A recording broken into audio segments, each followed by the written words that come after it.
Bom, então vamos para a nossa mesa de sonoridade nos filmes brasileiros atuais, em que a gente tem a participação da Virgínia Flores, que é... temos 3 doutores em som aqui hoje, que lindo. Além de doutora em som, bacana, ela é montadora, editora de som, diretora, produtora. Ela tem um currículo gigantesco. Se eu parar para ler aqui, a gente vai gastar um tempão. Bom, vou colocar alguns filmes que a Virgínia editou som: Romance Policial, do Jorge Duran, Dossiê Araraquara, do Renato Barbieri, Vendo a Logo, da Betsy de Paula, Caso Morel, da Sheila Feital, Erva do Rato, do Júlio Bressani, Nome Próprio, do Murilo Salles, Cleópatra, do Júlio Bressani, A Área do Move, do Lírio Ferreira, e, enfim, por aí vai. Com um trabalho bem destacado de montadora e editora de som. Temos o Edu Santos Mendes, doutor e professor em som professor de som da Escola de Comunicações e Artes da Universidade de São Paulo, que, enfim, também depois a gente fala um pouco mais do currículo do Edu, que é vasto também. E temos o grande mentor desta mesa, que é o Fernando Rena, que, enfim, ele teve uma ideia bem audaciosa, mas foi bem bacana, e a repercussão, inclusive, motivou a gente a continuar essa discussão aqui, que é discutir justamente a sonoridade dos filmes brasileiros, e enquanto, na verdade, existe muito pouco de novidade, ou, enfim, de renovação, enfim, até o Fernando, de repente, vai poder falar mais sobre isso. E, enfim, além de ser também editor de som. Você faz som direto também? Não. Então, enfim, então a nossa mesa basicamente é isso. Eu vou passar a palavra inicialmente para a Virgínia Flores, que é a nossa convidada. Obrigado.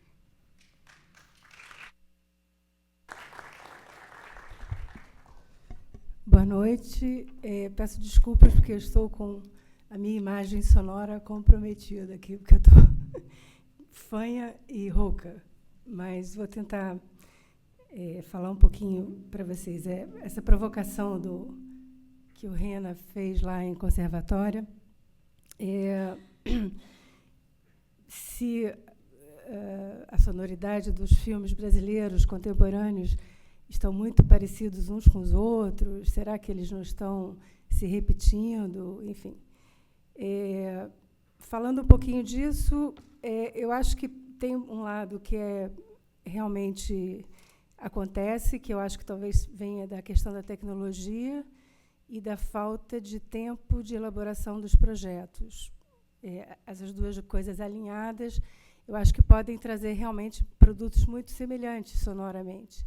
É lógico que isso não é desculpa para você fazer um trabalho criativo, a questão do tempo, mas ela realmente acaba influenciando bastante na composição e numa pesquisa de linguagem que muitas vezes não está elaborada até chegar na mão de uma pessoa que vai fazer as escolhas de som do filme, etc. Porque eu trabalho fazendo edição de som desde 85, e o início da minha carreira foi muito pautado por cineastas mais velhos do que eu, na época, e eles tinham uma proposta muito naturalista. Precisa de som para essas coisas, tem que ter uma qualidade, mas não saía muito desse âmbito de o som estar bem sincronizado com a imagem, bem escolhido acusticamente, e por aí vai. Isso, por um lado, para mim foi ótimo, porque eu aprendi bastante coisa, porque eu pude experimentar, pelo menos, a narrativa clássica do cinema, a presença do som sincrônico, onde tem uma imagem que causa um som, tem um som, entendeu? Mas é uma coisa limitada, né? isso, de alguma forma, eu me saí bem, porque eu acho que depois eu continuei sendo procurada para fazer, então é porque eu estava fazendo direitinho o trabalho. E isso, de alguma forma, é bom também porque você vai amadurecendo o seu trabalho. A experiência não só faz parte da experimentação durante o trabalho, como também dos seus trabalhos acumulados. Você vai conseguindo obter uma série de informações para você mesmo, o que funciona e o que não funciona. Tem coisas que você já não precisa ficar experimentando para saber que aquele som não vai combinar com aquela imagem ou vice-versa. Então, essa experiência foi fundamental. Eu acho que o fato de, como eu trabalhei, agora tenho trabalhado com diretores mais jovens, mas nem tanto, porque também os diretores mais jovens preferem trabalhar com mais jovens, natural isso das gerações, eu acho que tem uma questão de linguagem, tudo isso, mas eu percebo que os diretores mais jovens, eles assimilaram uma estética para os seus, pensaram melhor uma estética sonora para os seus filmes, e quando eu trabalhei com Lírio e Paulo Caldas, com Murilo Salles, já foram cineastas que estavam mais preocupados com um tipo de som que queriam apresentar para o filme, além do som básico que tinha que estar lá, né?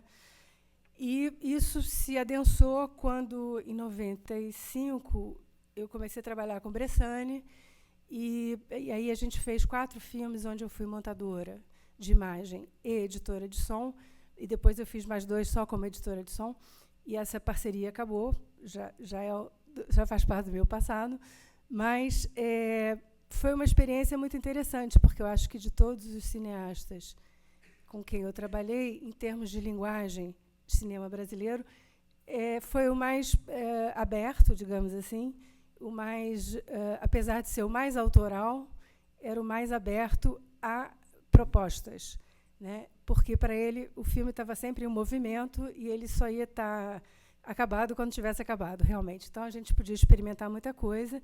E o fato de eu ter trabalhado como montadora de imagem desses 4 primeiros longas que nós fizemos juntos, também criou-se uma parceria muito grande entre a linguagem que ele queria e o que eu estava também louca para experimentar, né?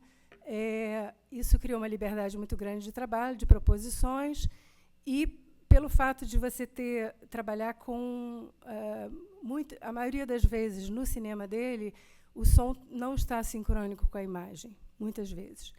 E aí você entra numa linguagem de cinema moderno, que é uma proposição lá desde os anos 50, mas enfim, que você traz a possibilidade do som se tornar também uma imagem, verdadeiramente, porque todo som é uma imagem também, só que a gente, quando bota ele junto com a imagem visual, ele se torna uma imagem que replica uma imagem, né, que já é a visual. Mas quando ele está independente dessa imagem visual, ele cresce em sentidos e ele pode, eventualmente, para um espectador que não gosta muito de um cinema que é mais aberto, pode até criar um problema de comunicação. Mas, se a pessoa estiver disposta a participar de uma criação de um outro além dele, espectador, não a coisa não é de espelho, né? De conhecer por que esse som está aí, ou, enfim, se perguntar, se questionar, isso pode ser uma coisa bastante rica em termos de experiência de espectador, em termos de experiência de subjetividade, e essa coisa do diferente. Eu posso passar um pedacinho de um filme, são 4 minutos só, muita gente deve conhecer, o filme de amor. Você podia passar? Desliga aqui, né?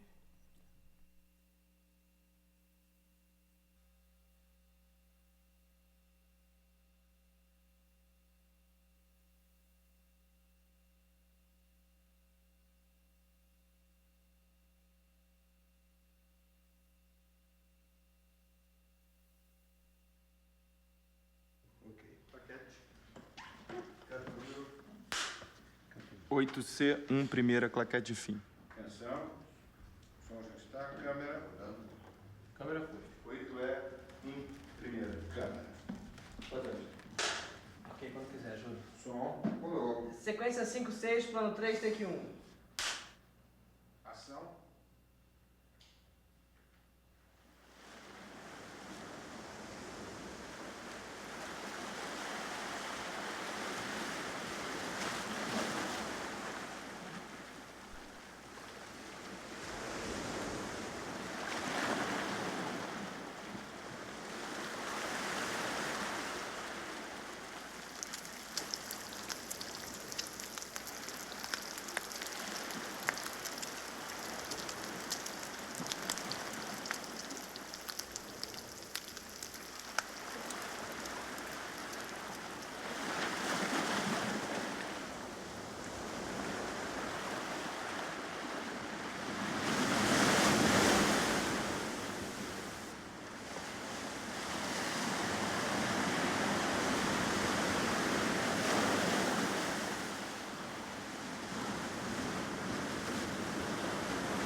Saída prevista para 11h32.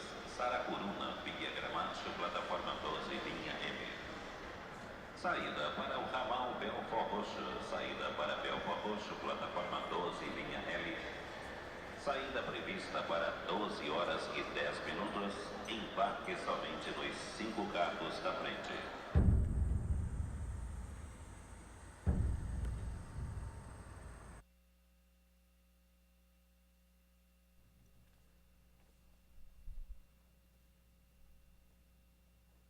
Obrigada.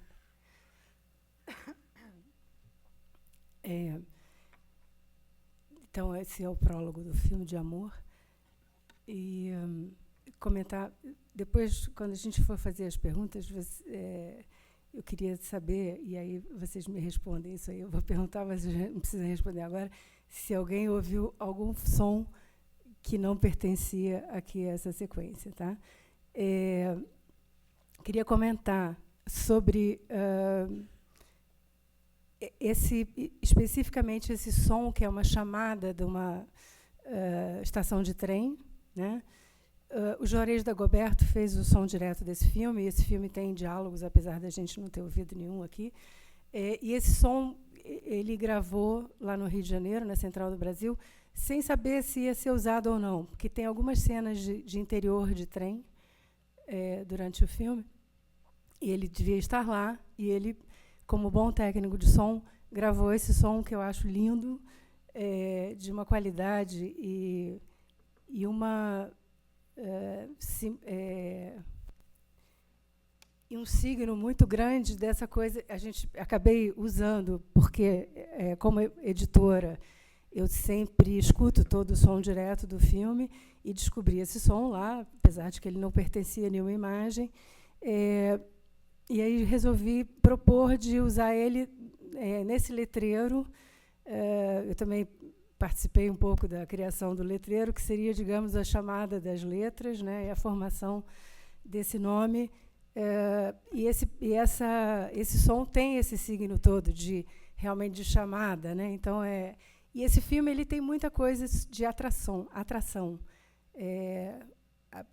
atrações ou atração, não sei, mas enfim, ele tem ele trabalha muito com vários momentos que você não sabe muito bem em que tempo isso acontece, se é numa semana, no ano, enfim.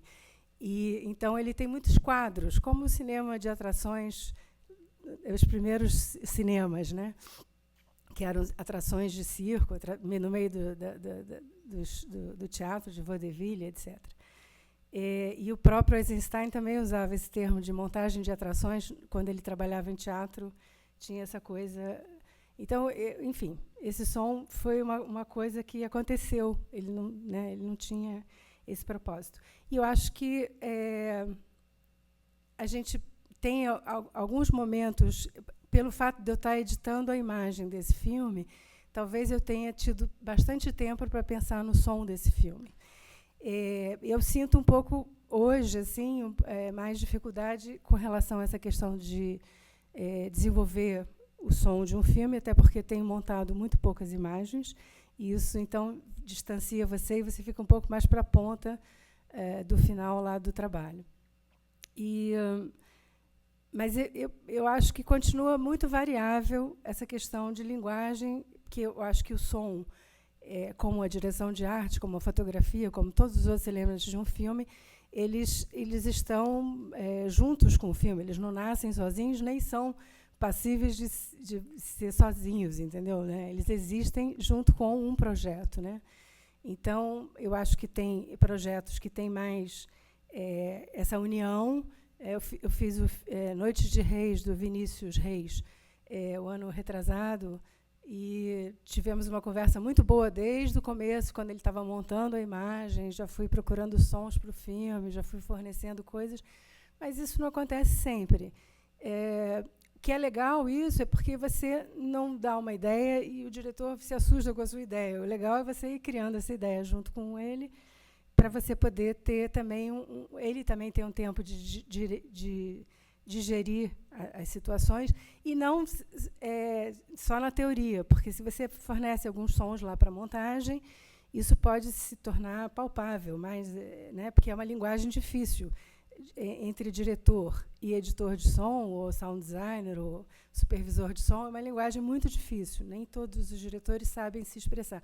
Já me aconteceu muitas vezes o diretor dizer exatamente o que ele queria, quer dizer, eu achava que ele estava falando exatamente o que ele queria, então fiz uma coisa, tive que refazer tudo de novo, porque não era aquilo. Então, existe uma dificuldade realmente de linguagem. E eu acho assim que talvez alguns diretores mais jovens estejam vindo das universidades e dos cursos de som, e talvez isso tenha propiciado também uma maior um pensamento mais profundo sobre linguagem, especificamente de som, dentro daquele filme, né? Mas não sei, isso é uma questão. Acho que continua variável essa questão. Alguns diretores sabem e trabalham com você desde o começo, outros trabalham só no fim, e as produções são muito diferentes umas das outras. Isso a gente continua tendo muita variação, né, de produção, não só em termos de dinheiro para fazer aquele trabalho específico, como também dinheiro total, enfim. Então, e eu queria só...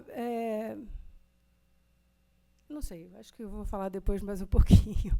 Passo aqui para o Luiz. Obrigado.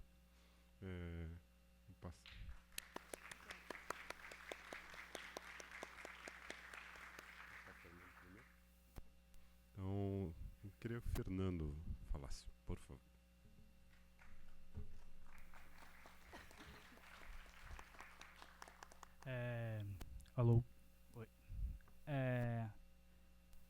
paz que fogueira, né? Eu acho que, na verdade, a minha pergunta lá em conservatória, ela foi um tanto mais ingênua do que pareceu. E na verdade, eu tinha dentro de mim uma pretensão muito maior. Eu acho que eu cheguei a falar que os filmes são todos iguais. Na verdade, não era bem os filmes brasileiros, eram os filmes, pra mim, são todos iguais. E por que eu fiz essa pergunta numa mesa de som direto? Enfim, eu gosto muito de música de orquestra. Eu acho que a sonoridade daquilo é bacana. E eu sempre me pergunto por que a gente não consegue colocar tamanha espacialidade no som. E era uma pergunta simples, assim, e que até todo mundo já tem a resposta. É assim, 50, 80 pessoas trabalhando para a câmera e 3 caras trabalhando para o som, quando você tem uma equipe inteira de som no set. Exatamente. E a minha pergunta era a seguinte, e a gente estava discutindo exatamente isso. 50, 80 pessoas, a gente não consegue fazer nada. Você, no máximo, consegue botar um microfone. E aí a minha pergunta era, putz, vocês aí são os caras do som direto no Brasil. Onde é que está o laboratório do som direto? Onde é que a gente consegue fazer... Puta, olha o tamanho da minha pretensão, né? Onde é que a gente consegue fazer uma música de concerto no som direto? Ou seja, a gente tá lá só para captar a voz. Meu, para todos os meus amigos que eu perguntei isso, assim, tenho até uma discussão direta com o Daniel, que é meu sócio no estúdio. Todo mundo falou, bicho, é isso, o resto é pós-produção. Mas eu meio que tava com esse questionamento. E digo que foi ingênuo porque, enfim, uma pergunta simples, uma pergunta... Por que a gente tem que colocar só um microfone? E quando a gente coloca mais de um microfone, é meio que para ser redundante, a gente backup do que está rolando. E por que a gente não consegue ter espacialidade? Por que não ter outros microfones dedicados a pegar o ruído que seja? E aí a gente sempre vai ficar refém de uma questão de pós-produção. E insisto na ingenuidade da minha pergunta, porque eu também vivo pouco a realidade do som direto. Entende? Obrigado. Enfim. Acho que essa é a justificativa da minha pergunta. E acabei falando que os filmes brasileiros são todos iguais. Acho que de um modo geral... a linguagem do som, para mim, e é um questionamento bastante técnico, assim, bastante formalista, de que a gente põe um boom lá, o som direto, e o resto é a pós-produção, e eu acho uma judiação isso, bicho. Assim, os gravadores com 1 milhão de canais, um cara como Godoy no set, e ele mal consegue captar a voz, o técnico de som direto, sendo que em termos de captação de som, em termos de linguagem sonora, a gente poderia evoluir muito mais. E aí, nessa questão, veio meio que de uma busca, assim, até de uma colocação que o Edu Santos Mendes pôs aqui, quando teve o Guido, que foi o seguinte, por que vocês não me chamam antes de fazer o filme, no roteiro, na montagem, sei lá, porque você só me entrega um filme pronto? E aí eu fiquei com aquilo assim, falei, puta, e se me chamarem, o que eu vou dizer pra esse povo, bicho? Bom, enfim, não tinha muito. Daí, enfim, saí numa busca, assim. Acho que pelo meu contato maior com a música, assim, da onde surgiu meu interesse por som, da onde eu aprendi o fazer de som, no meu contato com a música, eu cheguei mais perto da música eletroacústica, música acusmática, que é uma música que não tem nenhum compromisso com a imagem, mas elevou ao máximo o compromisso com a sonoridade, com a espacialidade. E, não sei, eu queria simplesmente colocar essa sonoridade dentro de uma sala de cinema, que é muito parecido com uma sala de concerto de música acusmática, música eletroacústica. E foi exatamente essa a pergunta, sim. pessoal de som direto, aonde é que está o nosso laboratório de som? Aonde é que nós conseguimos elevar a capacidade na captação de som? Aonde a gente consegue elevar o conhecimento acústico? Fase, todo mundo fala, putz, isso pode dar problema de fase, mas fase é uma coisa que se calcula. E aí volta na minha ingenuidade que fala, é impossível. Tem lâmpada para todo lado, gerador, 80 pessoas falando, e aí essa é uma coisa do que o Daniel sempre fala, o som tá lá para gerar menos ruído, não me atrapalhem, então não sei o quê. E aí me veio a segunda questão, que é em que momento o som deixou de ser interessante para os diretores, para os produtores? Por que os caras não chamam a gente para ser, de fato, cabeça de equipe? Por que o cara não chama quando ele tem a ideia? Sendo que o diretor de arte está lá, fica 4 semanas pago para desenvolver ideia, sou fatal, acho que isso tem a ver com personagem, tem uma breve história. Assim, malemar a gente consegue dar um pitaco semanas antes, assim. Enfim, tem a ver com a minha vivência também, de nunca ter participado disso, acho que é mais... Enfim, e aí eu queria falar um pouco dessa busca, assim, de que se me chamarem antes, eu realmente não sei muito o que dizer. Assim. Falar, rapaz, sei lá, velho, deixa eu ler o roteiro aí, vamos ver se eu tenho alguma coisa para te dizer. Acho que nessa busca, a primeira coisa que eu me deparei foram questões técnicas. Que a primeira é essa do som direto. Que, putz, por que a gente não consegue extrair mais do ator? Assim, o ator de cinema tem que fazer menos ruído. Assim, o sapato dele não pode e tal, não sei o que. Assim, é meio antinatural pro ator. E se ele realmente pudesse interagir com os objetos e tal? Não pode ter uma mesa em cima da fala, mas, bom, o trabalho do ator saber em que momento ele põe aquilo ou não. E cobertura existe para isso também, desde que seja planejado.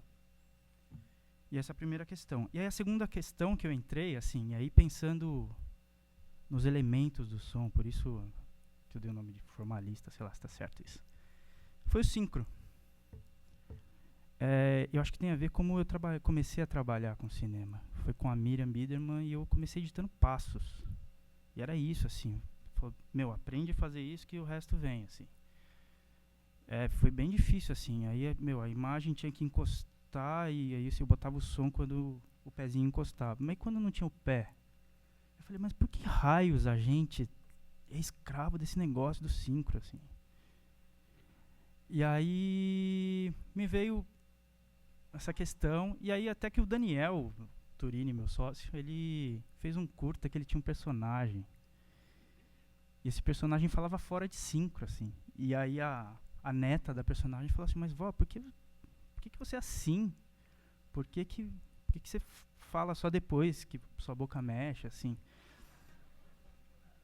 É quase como aquele personagem do Woody Allen que estava fora de foco, né? E aí olha que coisa, o sincro, como ele estabiliza ou desestabiliza uma coisa. E por que a questão não é colocada como linguagem? A gente é escravo do sincro. Sempre me pergunto ali, e aí, saiu ou não saiu com essa imagem nova? Falo, puta, velho, checa o sync offset aí, vamos ver.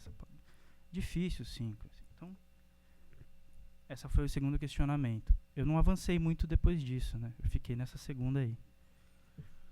E aí, colocando todas essas questões para os amigos e gente que vive mais e tal, tem principalmente experiência de set,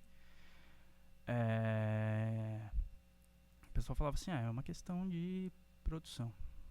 Sim, os caras... desculpa, eu tinha que ter feito uma pergunta anterior. Por que nós deixamos de ser interessantes? Por que o som deixou de ser interessante? Por que a produção deixou de nos chamar para pensar o filme antes? E aí eu coloquei uma hipótese que é tentar ser advogado do diabo, que é o que a gente tem oferecido, na verdade? Onde é que está, sei lá, a produção autônoma de som? Existe autonomia no som? É difícil, eu só estou colocando um monte de questão aqui e acho que são questões que vieram ao longo desses 14 anos que eu tento fazer isso.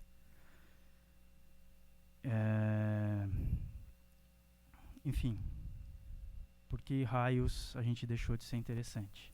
Se nós tivéssemos uma produção de som, propostas efetivas, sem compromisso com a indústria, sem compromisso com não sei o quê, sabe, até coisa de jovem, coisa de um romântico.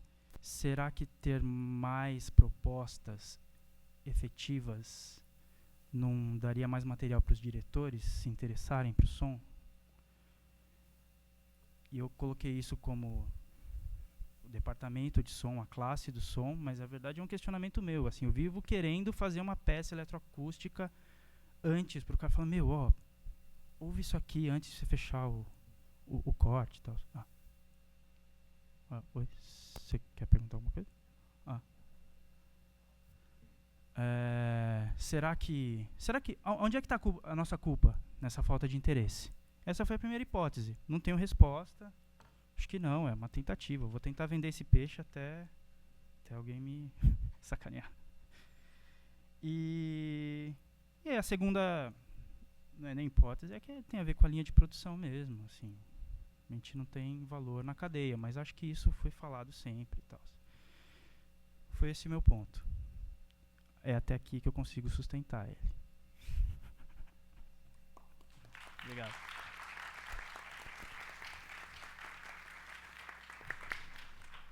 E agora passo a palavra ao professor Eduardo Santos Mendes. Muito obrigado. Vamos lá. Quando eu fui convidado para cá, eu achei bem confuso o tema. Confuso no sentido de amplo, é a palavra que eu queria usar.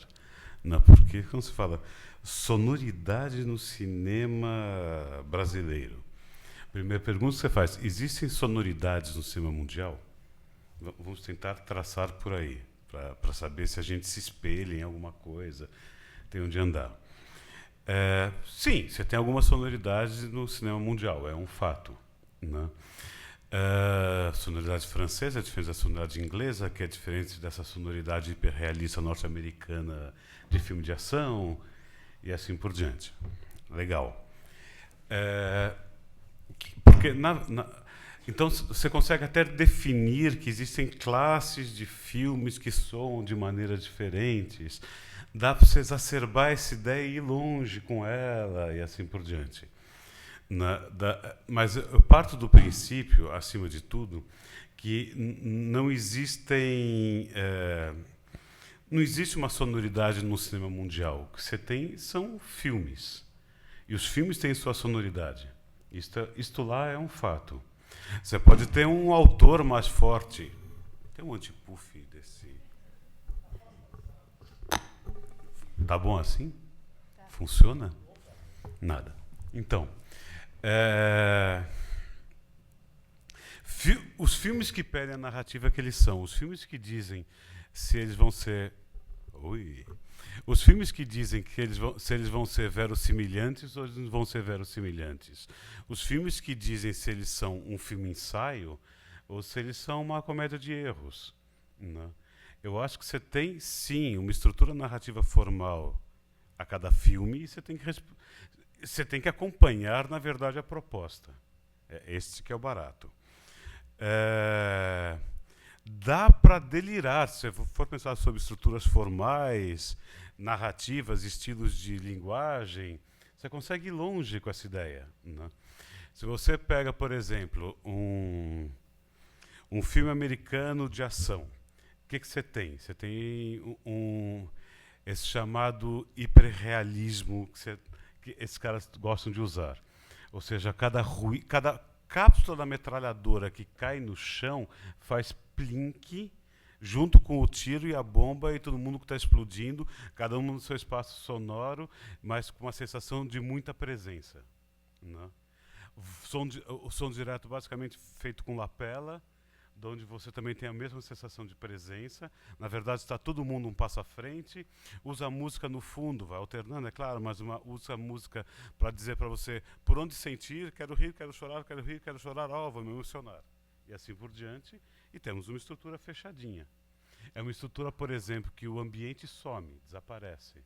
Mas também é uma estrutura narrativa baseada em personagem, né? Isso funciona na fotografia, você recorta o cara do fundo, você isola. Isso funciona no sala, que você cria salas para o cara e você diferencia um personagem do outro.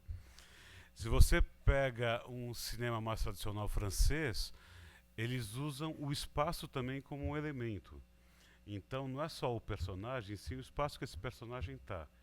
Se você está falando em espaço, é fundamental para a lógica do filme que ela trabalhe com som direto com boom. Porque a escolha do espaço acústico é importante, a entonação, você vai estar respeitando a entonação de voz do ator no espaço, ele vai te dar um retorno para isso, e assim por diante. Porque o que nos interessa é essa sonoridade de como o ator ouve o seu espaço e como ele se comporta dentro daquele espaço. E ele começa a jogar com a voz, com mais voz, com menos voz. Atores aprendem a jogar com isso, faz parte do métier deles. E aí, a cinematografia francesa se permite fazer isso, porque o espaço é importante.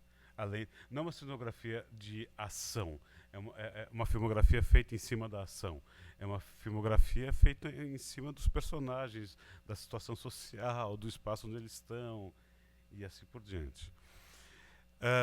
Então, acho que dá para discutir isso com ingleses, dá para discutir isso com um monte de gente. Você pegar processos narrativos tradicionais de cada país e ver qual o caminho sonoro que eles foram andando.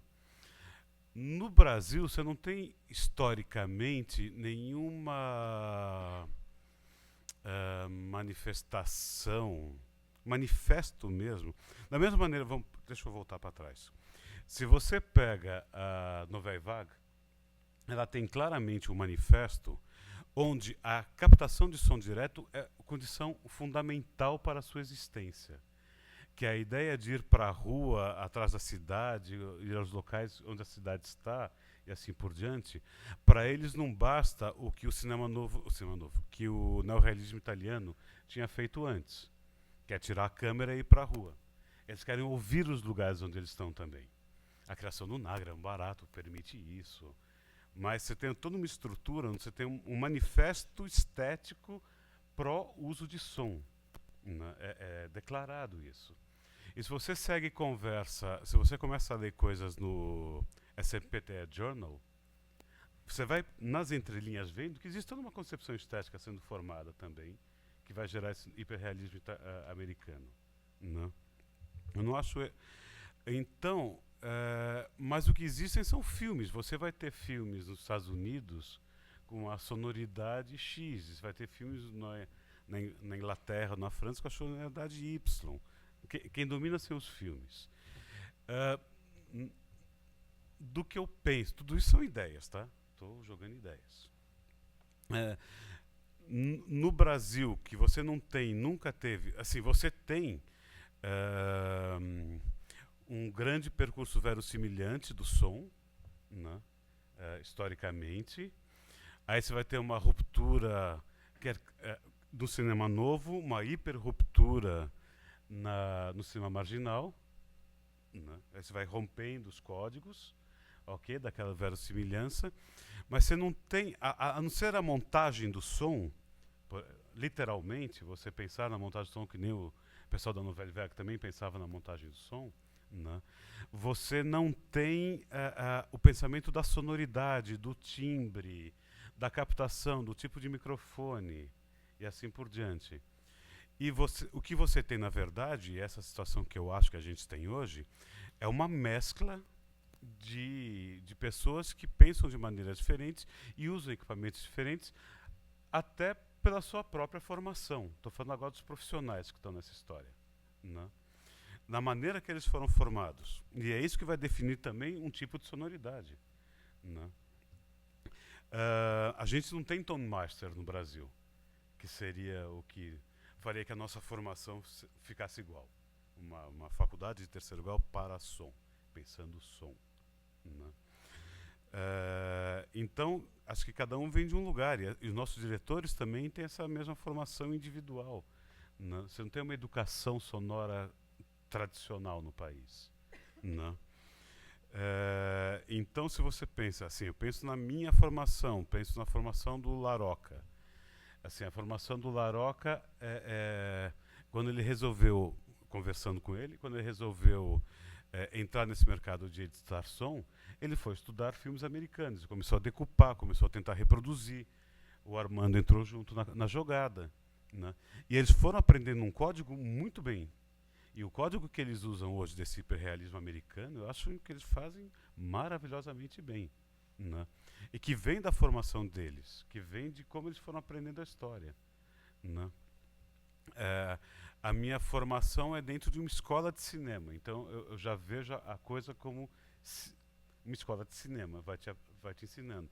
É claro que você não vai desprezar a formação do passado. Eu estudei música quando eu era criança, passei minha adolescência inteira indo a concertos, morava pertinho do municipal, concerto domingo de manhã era baratinho, né?